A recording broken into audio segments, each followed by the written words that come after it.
ఈరోజు దేవుని మాట 108వ కీర్తన 6వ వచనం. నీ కుడి చేతితో నన్ను రక్షించి నాకుత్తరమిమ్ము. నీ కుడి చేతితో నన్ను రక్షించి నాకుత్తరమిమ్ము. దేవా, ఆకాశము కంటే అత్యున్నతుడుగా నిన్ను కనుపరుచుకొనుము. నీ ప్రభావము సర్వభూమి మీద కనబడనిమ్ము. నీ ప్రియులు విమోచింపబడినట్లు నీ కుడి చేతితో నన్ను రక్షించి నాకు ఉత్తరమిమ్ము. యెషయి కుమారుడును ఇశ్రాయేలు రాజునైన దావీదు రాసిన కీర్తనల భాగములోనిది మాట. రాజుగానున్న దావీదుకు ఎన్నో సవాళ్లు, యుద్ధాలు, పోరాటాలు, శత్రువులు, వ్యతిరేకతలు ఉంటాయి.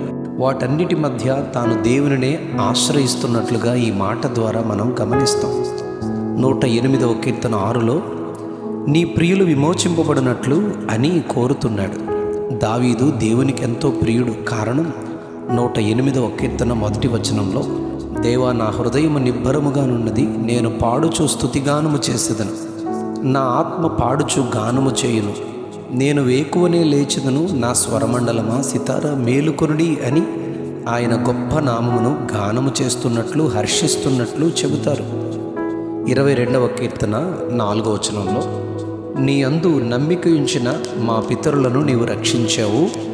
ఇప్పుడు ఖడ్గము నుండి, కుక్కల బలము నుండి నా ప్రాణమును తప్పించుము దేవా అని దావీదు కోరుతూ 22వ కీర్తన 21వ వచనంలో, సింహపు నోట నుండి, గురుపోతుల కొమ్ముల నుండి నన్ను రక్షించి నాకుత్తరమిమ్ము అని రాజైన దావీదు దేవునికి మొరపెడుతున్నారు.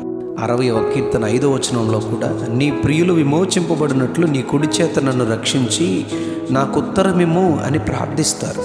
144వ కీర్తన 1వ వచనంలో, నాకు ఆశ్రయ దుర్గమైన యెహోవా స్తుతింపబడునుగాక. ఆయన నా చేతులకు యుద్ధమును, నా వ్రేళ్లకు పోరాటమును నేర్పువాడై ఉన్నాడు అని ఆయనను పొగడి ఘనపరుస్తాడు.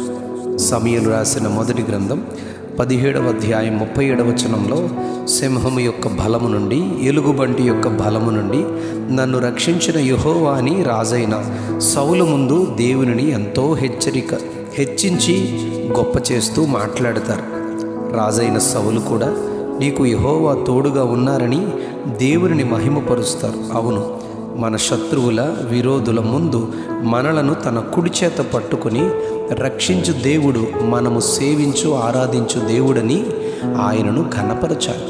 యెషయా గ్రంథం 41వ అధ్యాయం 13వ వచనంలో, నీ దేవుడైన యెహోవానగు నేను భయపడకుము, నేను నీకు సహాయము చేసేదనని చెప్పుచు నీ కుడి చేతిని పట్టుకొనుచున్నాను అని ఆయన ధైర్యము చెబుతారు. సమూయేలు మొదటి గ్రంథం 25వ అధ్యాయంలో, మోటువాడైన నాబాలును ప్రేమతో పలకరించి వారి గొర్రె మేకల మందలన్నిటికీ కాపరులకు ఎంతో మేలు చేస్తూ సంరక్షిస్తున్న దావీదును నాబాలు దూషించి అవమానపరిచి కోపము రేపగా దావీదు అతన్ని సంహరించాలని తన సైన్యమంతటితో బయలుదేరగా, అబీగయలు అను నాబాలు భార్య క్షమాపణ వేడుకొనుటకు ఎదురుగా వచ్చి ఆమె దావీదుతో పలికిన మాట ఎంతో గొప్పగా ఉంటుంది. 1 సమూయేలు 25వ అధ్యాయం 28వ వచనంలో, నా ఏలినవాడవగు నీవు యెహోవా యుద్ధములను చేయుచున్నావు గనుక ఆయన నీకు శాశ్వతమైన సంతతిని బహుమానముగా ఇచ్చును.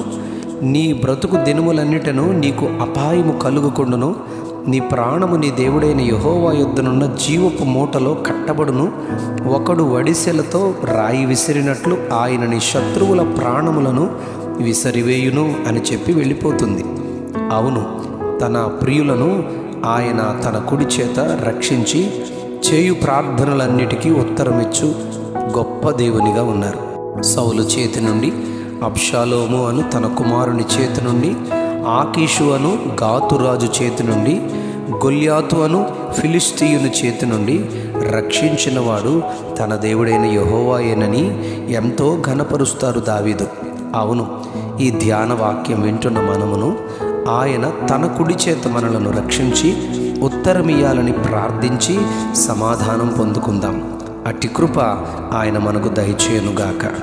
Amen, amen, amen. నీ కుడి చేతితో నన్ను రక్షించి నాకుత్తరమిమ్ము. నీ కుడి చేతితో నన్ను రక్షించి నాకుత్తరమిమ్ము. ఆమెన్.